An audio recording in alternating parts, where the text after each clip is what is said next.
December 1942, somewhere over the Solomon Islands. 19-year-old gunner Eddie Kowalski stands in the belly of a B-17, his hands firmly gripping the Browning M2, which vibrates violently like a jackhammer. A Japanese Zero appears at his tenwood, about 300 yards away, moving left to right like an arrow. Eddie follows every instinct, placing the crosshairs on the enemy plane's fuselage and squeezes the trigger. 50 rounds roar out, tracer fire arcs through the air, but Eddie watches every bullet miss, sailing harmlessly behind the Zero's tail. The Japanese pilot shows no sign of evasive action and continues flying without a scratch, while Eddie's ammunition counter ticks toward empty. This wasn't Eddie's fault. The same scenario played out thousands of times across every theater of WWII. Well-trained American gunners, equipped with the finest machine guns ever built, were missing. Not just occasionally, but consistently. A study conducted by the Army Air Forces in early 1943, analyzing gun camera footage from bomber missions in Europe and the Pacific, revealed devastating results. Aerial gunners, despite their training and skill, were hitting targets less than 4% of the time. This meant for every 100 rounds fired at an enemy aircraft crossing their path, 96 bullets missed. The numbers were unforgiving. In an average engagement lasting 8 to 12 seconds, the Browning M2 fired about 800 rounds per minute, or 13 rounds per second. In a 10-second engagement, a gunner might shoot 130 rounds, but only 5 would hit the target. 5 hits were not enough to bring down a Zero, let alone a tough aircraft like the German FW-190. Japanese and German fighters could absorb dozens of 50 caliber rounds and keep flying. The human cost was staggering. In 1943, the 8th Air Force, flying over Europe, lost 188 bombers every month, with each B-17 carrying 10 men. That meant 180 airmen were killed, captured or missing every 30 days, many of them victims of bomber formations, unable to defend themselves effectively. The gunners were doing everything right according to their training, tracking targets, maintaining sight, and controlling their bursts. The issue was not their commitment or bravery. It was the laws of physics. Physics didn't care about courage. Every gunner instinctively aimed directly at the target. It seemed logical. Point at the target, pull the trigger, and hit it. This worked when shooting at stationary targets or at slow-moving targets like deer. But enemy fighters didn't move like deer. They zipped across the sky at speeds exceeding 300 Mach, with some later models like the Mi-262 jet reaching 540 mph. At these speeds, the time it took for a bullet to travel from the gun's muzzle to the target meant the target was no longer there when the bullet arrived. The Browning M2's bullets traveled at an impressive 2,900 feet per second, but at a range of 300 yards. The target moved 136 feet forward in the time it took for the bullet to reach the original spot. This phenomenon was called deflection error. Military scientists had understood it in theory before the war, but solving it in combat was a different challenge. The required deflection wasn't a minor adjustment.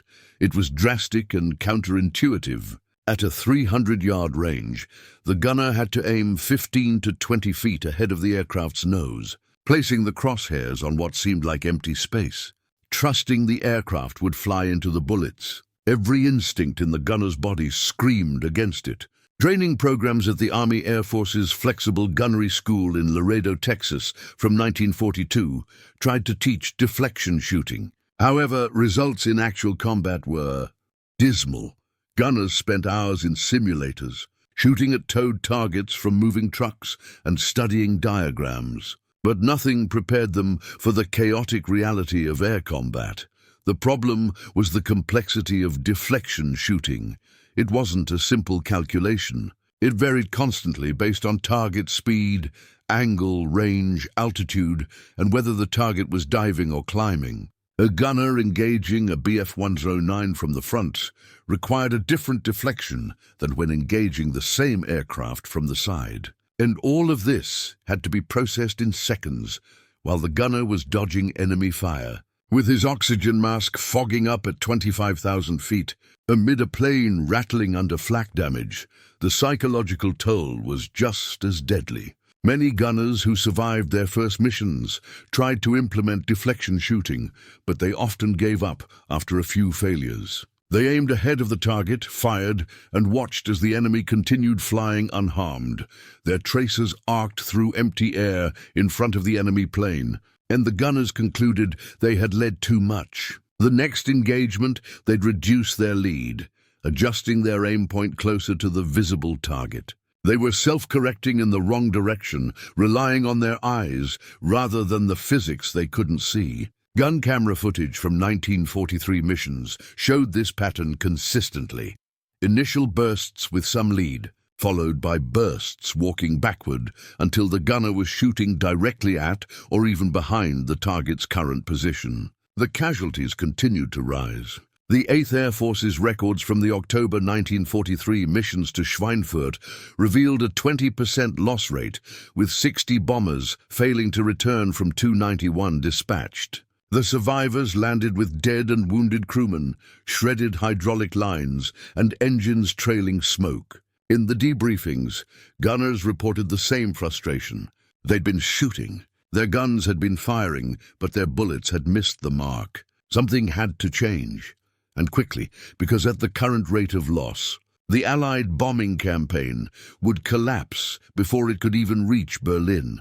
The solution had been sitting in a filing cabinet since 1924, written by a man most combat aircrews had never heard of, Lieutenant Colonel James Puckle, a name not to be confused with the inventor of the defense gun, had published a technical paper titled The Problem of Lead in Aerial Gunnery while serving as an instructor at the Army's Field Artillery School.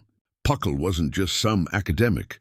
He had served in World War I, witnessing the first attempts at air-to-air combat.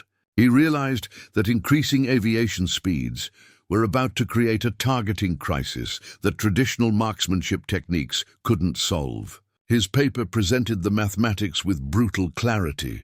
Puckle demonstrated that as aircraft speeds exceeded 150 mph, the deflection angles required would exceed human intuitive capabilities. He calculated that to hit a target moving at 250 mph at a perpendicular angle, a gunner would need to aim 4 to 5 aircraft lengths ahead of the visible target. His paper also contained exhaustive charts showing the necessary lead for various combinations of target speed, range, and crossing angle. For example, a 200-yard shot at a 90 degrees crossing angle against a 300 mph target required 47 feet of lead. At 400 yards, that increased to 94 feet. The numbers were staggering, and Puckle's conclusion was even more alarming. Without mechanical assistance, aerial gunners would be nearly useless within a decade. The Army filed his paper away, and it was forgotten. Throughout the 1920s and 1930s, military aviation advanced rapidly, but gunnery training remained rooted in World War I methods. Instructors taught marksmanship fundamentals like sight picture, trigger control, and breath control, as if preparing for a rifle competition rather than aerial combat at 300 Meter. Few voices advocating for advanced deflection training were taken seriously. After all, the reasoning went, Americans were known for their marksmanship.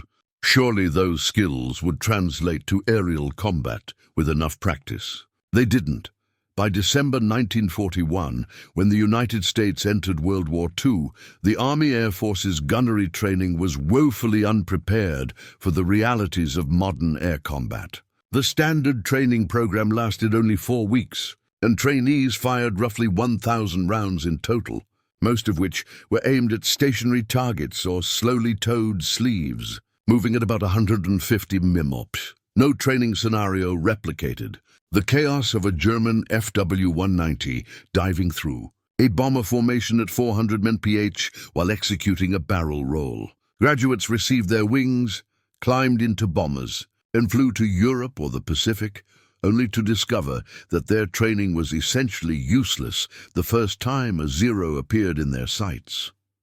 By mid-1942, Desperate commanders began searching old technical libraries for any solutions. Captain Robert Williams, assigned to the 8th Air Force's Gunnery Analysis Section, found Puckle's 1924 paper in the archives. Williams read it in one sitting and immediately drafted a memo to his commanding officer with 2 words underlined 3 times. He knew Puckle had predicted this exact disaster 18 years before the first B-17 ever flew a combat mission over Europe.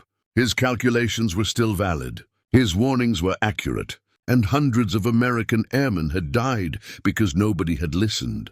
The question wasn't whether Puckle had been right, the math was indisputable, but whether anything could be done about it. Training gunners to calculate deflection angles while under enemy fire seemed impossible.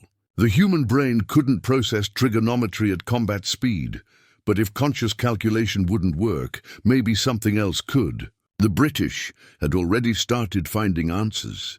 Born from similar desperation during the summer of 1940, RAF Squadron 609, flying Spitfires out of Middle Wallop, faced a gunnery crisis similar to the one American bombers would encounter 2 years later. Their pilots were brave, their aircraft were superb, but they were missing. Flight Lieutenant John Dundas reviewed gun camera footage from July engagements and found that his squadron's hit rate against crossing Messerschmitt Bf-109ers was only around 6%. They were landing 6 hits for every 100 shots fired, a hit rate that was far too low. Pilots were exhausting their entire combat load only to watch German fighters fly away untouched. Squadron leader Horace Darley, commanding 609 Squadron, made a radical decision. He grounded his entire unit for 3 days in early August 1940, right in the midst of the Battle of Britain, when every fighter was needed in the air. He conducted live fire experiments that violated every standard in the RAF training manual. Darley, a competitive clay pigeon shooter before the war, understood something about leading moving targets that military theorists had missed. The best shotgun shooters didn't calculate lead. They felt it. Their brains processed the target's movement subconsciously. The shooters instinctively moved the barrel ahead of the clay disc without consciously calculating the lead angle. Darley wondered if fighter pilots could learn the same instinctive response. His experiment was brutally simple. He had a Hurricane fighter tow a target banner across the gunnery range, while his Spitfire pilots made repeated firing passes. But instead of the standard approach, pilots aiming carefully and trying to calculate the precise lead angle, Darley instructed them to do something seemingly insane. Don't aim at all. Instead, watch the target's movement. Track its path with your eyes and start firing while your aircraft is still turning to follow it.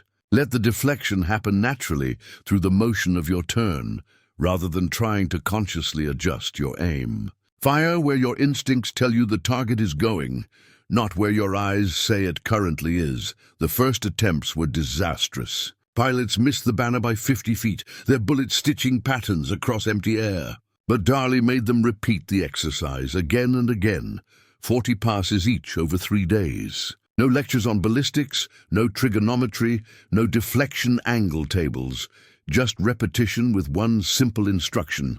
Fire while you're still moving, not after you've steadied on target. By the 3rd day, something remarkable happened. The pilots' hit rates began to climb, though not dramatically. They went from 6% to about 12%. But that doubling meant twice as many bullets were hitting German aircraft, which meant twice as many kills or twice as many damaged enemy fighters returning to base unable to fly the next mission. Darley documented his results and submitted them to Fighter Command Headquarters on August 18, 1940.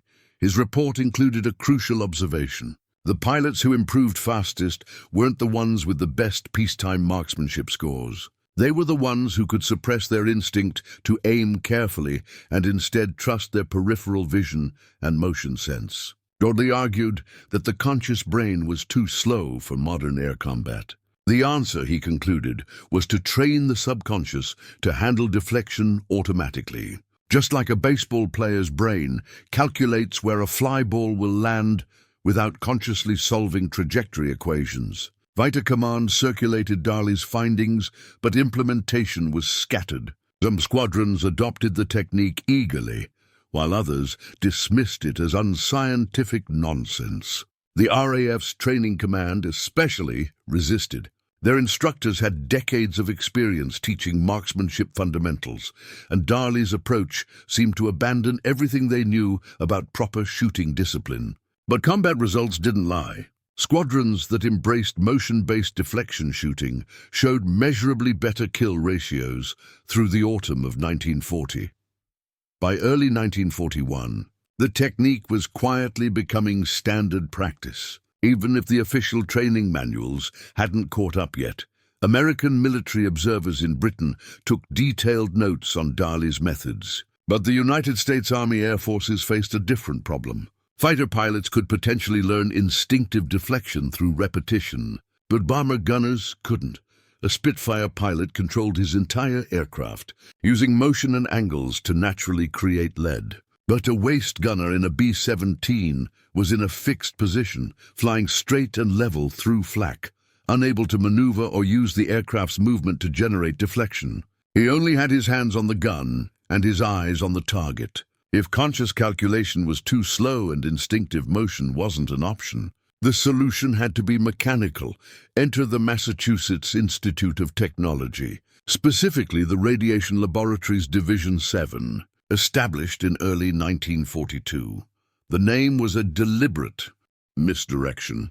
Radiation Laboratory suggested atomic research, helping keep secret what Division 7 was actually working on: fire control systems. The head of the division, Dr. Charles Stark Draper, was a 40-year-old engineer who had spent the previous decade developing gyroscopic instruments for aircraft navigation. Draper understood that the deflection problem wasn't about shooting itself, but about prediction. A gunsight needed to show the gunner not where the target currently was, but where the target would be when the bullets arrived. By July 1943, the Mark I Model 14 computing gunsight emerged from Draper's laboratory in prototype form. It looked like something out of science fiction. A reflector sight connected to a gyroscopic system that weighed 28 pounds and required electrical power from the aircraft's generator. The gunner operated it through a mechanical ranging control. He would turn a dial to match a set of reference marks to the target's wingspan, giving the sight the range information it needed. Then he would track the target for approximately 2 seconds, while keeping it centered in a small tracking circle. During those 2 seconds, the gyroscope measured the target's angular velocity, calculating how fast it was moving across the gunner's field of view.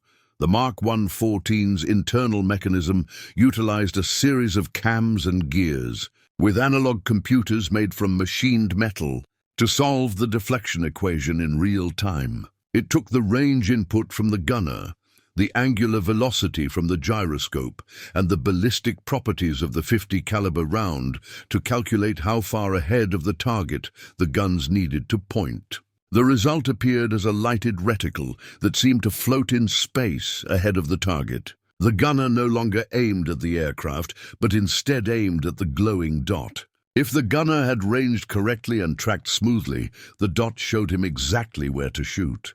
The Mark I 14 solved mathematical equations that would take a human brain several minutes to calculate using pencil and paper, and it solved these equations 30 times per second, continuously updating as the target's angle and range changed. Testing at the Naval Air Station in Norfolk, Virginia in August 1943 produced results that seemed almost impossible. Gunners who had never achieved better than a 5% hit rate against crossing targets immediately jumped to 18% with the Mark I 14, and that was on their first day using the system. After a week of practice, the rates climbed above 25%. This was a 5-fold improvement over manual aiming, which directly translated into 5 times more enemy aircraft damaged or destroyed per engagement. However, manufacturing and installing tens of thousands of Mark I 14 sights across the bomber fleet would take time the Allies didn't have. Production didn't begin in substantial numbers until early 1944, and installation priority went to new aircraft rolling off the assembly lines rather than retrofitting existing bombers. This meant the majority of gunners flying missions in late 1943 and early 1944 were still using basic iron sights or crude reflector sights without any computing ability. They needed something they could implement immediately, without waiting for new technology and without requiring electrical modifications to their aircraft. They needed a solution that worked with the equipment they already had. The breakthrough came not from engineers or scientists, but from the combat gunners themselves, specifically from the Pacific Theater, where engagement distances and visibility were often better than over the cloud-covered skies of Europe.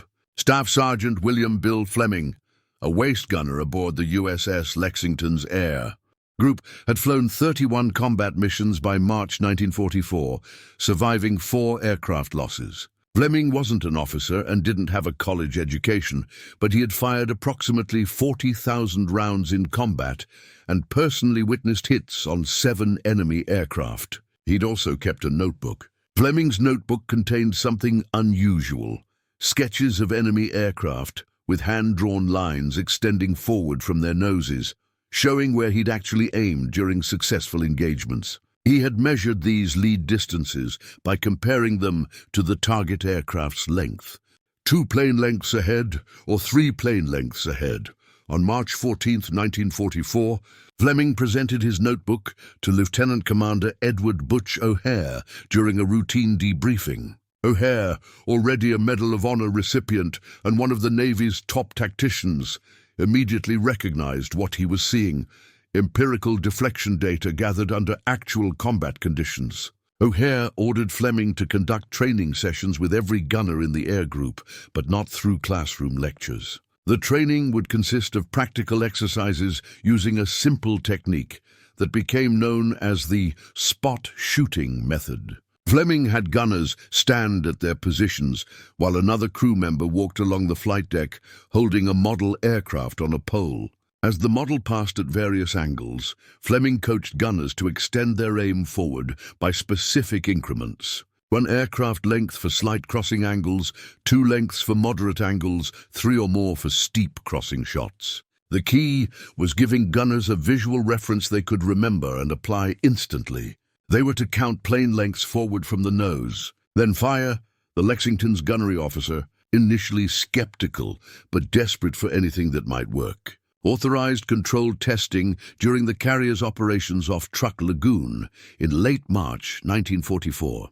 He pulled ammunition expenditure and hit confirmation data from the previous 8 weeks, then tracked the same metrics after Fleming's training. The results were undeniable. Before the training, the air group's gunners averaged 4.2 hits per 100 rounds fired against crossing targets. By the end of April, just 6 weeks after implementing spot shooting, that rate had climbed to 9.1 hits per 100 rounds. The technique more than doubled their effectiveness. Word spread quickly throughout the Pacific Fleet, and by May 1944, variations of Fleming's spot shooting method were being taught aboard the carriers Essex, Enterprise, and Bunker Hill.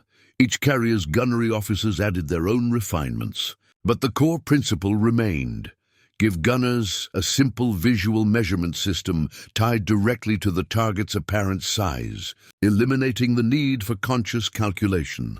A gunner didn't need to know he was compensating for 0.3 seconds of bullet flight time. He just needed to remember 3 plane lengths forward for a crossing shot. The technique worked because it matched how human visual processing functions. Our brains excel at relative size comparison, but struggle with absolute distance estimation. Asking a gunner to lead by 50 feet meant nothing when he had no reference for what 50 feet looked like at 300 yards distance, but leading by 2 plane lengths gave gunners an immediate visual standard they could apply without thought.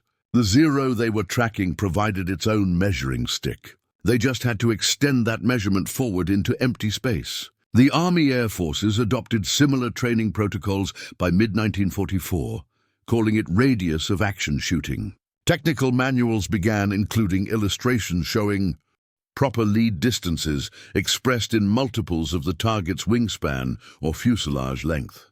The 8th Air Force Gunnery School in Lavinam, England, overhauled its entire training program around this technique in June 1944.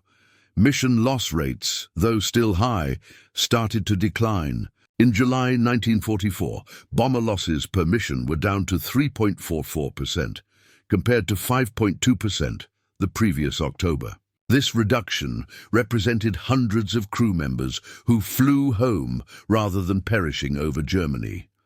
But knowing the technique and executing it under combat conditions were two entirely different challenges. The human brain, even with the spot shooting method, still fought against itself when the shooting began. Psychologists embedded with the Army Air Forces documented this phenomenon during interviews with returning gunners in 1944. The issue wasn't knowledge. Gunners could recite the proper lead distances perfectly during debriefings. The issue was that conscious knowledge evaporated under stress, replaced by primal instincts that screamed, "Aim at the threat." Captain Harold Klein, an Army psychologist stationed at Bovington, studied this response through analysis of gun camera footage paired with post-mission interviews. He identified a pattern he termed threat fixation collapse. Gunners would start an engagement using proper deflection, but as the enemy fighter closed and the perceived danger intensified, their aim point would gradually drift backward until they were shooting directly at or even behind the target. Klein's data showed this collapse happened most rapidly during head-on attacks, where the closing speed between bomber and fighter exceeded 500 mph and the gunner had only about 2 seconds before the enemy opened fire. Under this extreme stress, rational technique dissolved into pure reaction. Point at the scary thing, pull the trigger. The only solution was repetition so extensive that deflection shooting bypassed conscious thought entirely, embedding itself at the same neurological level as walking or catching a thrown ball. This required training time the military couldn't afford in 1942 and 1943.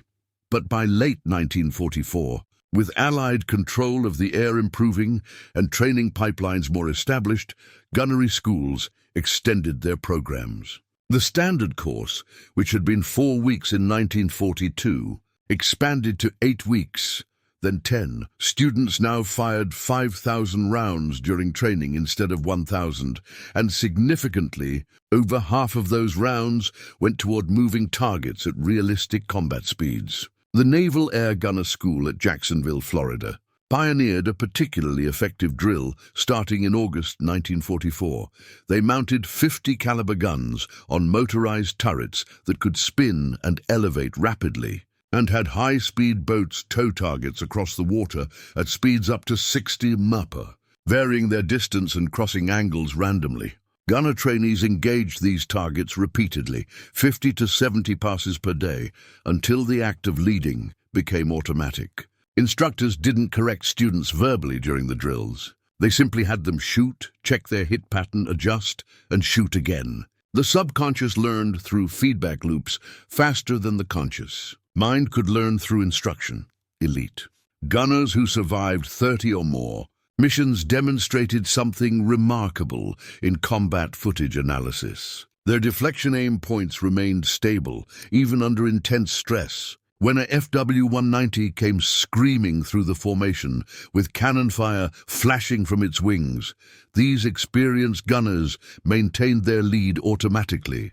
Their conscious minds might have been terrified. Many admitted to being absolutely convinced they were about to die during certain engagements, but their hands kept the proper sight picture anyway.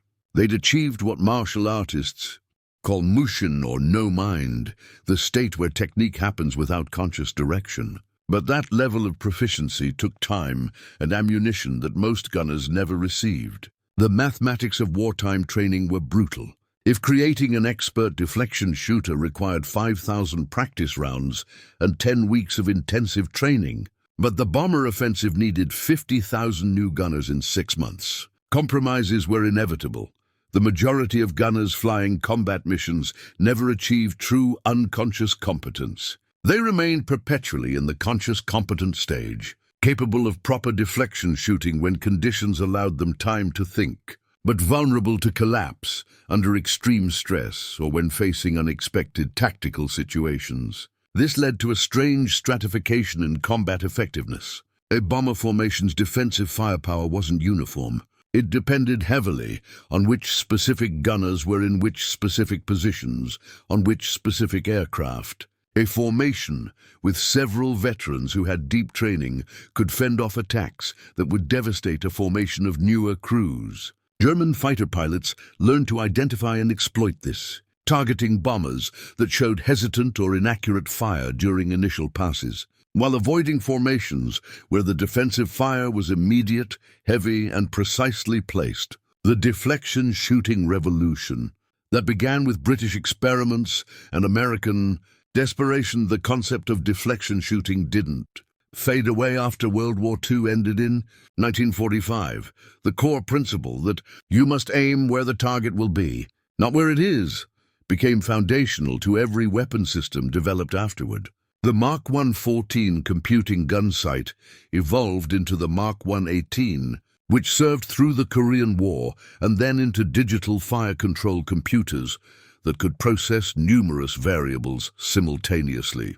By the time of the Vietnam War, fighter aircraft were equipped with radar-assisted gun systems that calculated deflection automatically, requiring pilots only to keep targets within acquisition parameters. The F-4 Phantom's lead computing optical sight system performed in microseconds. What had taken Draper's mechanical gyroscopes fractions of a second, modern air-to-air combat has largely moved beyond guns entirely. Missiles now handle interception at ranges where deflection would require leading by miles rather than feet. However, the underlying physics remain unchanged, just the implementation has advanced. An AIM-120 AMRAAM missile uses inertial guidance and active radar to continuously update its trajectory toward where its target will be, executing deflection calculations thousands of times per second. The F-22 Raptor's NAPG-77 radar doesn't just track targets. It predicts their future positions based on velocity and acceleration, then adjusts the aircraft's position and selects the weapon accordingly. This is the same problem William Fleming solved with hand-drawn sketches in 1944, now handled by computers processing teraflops rather than gunners counting plane lengths.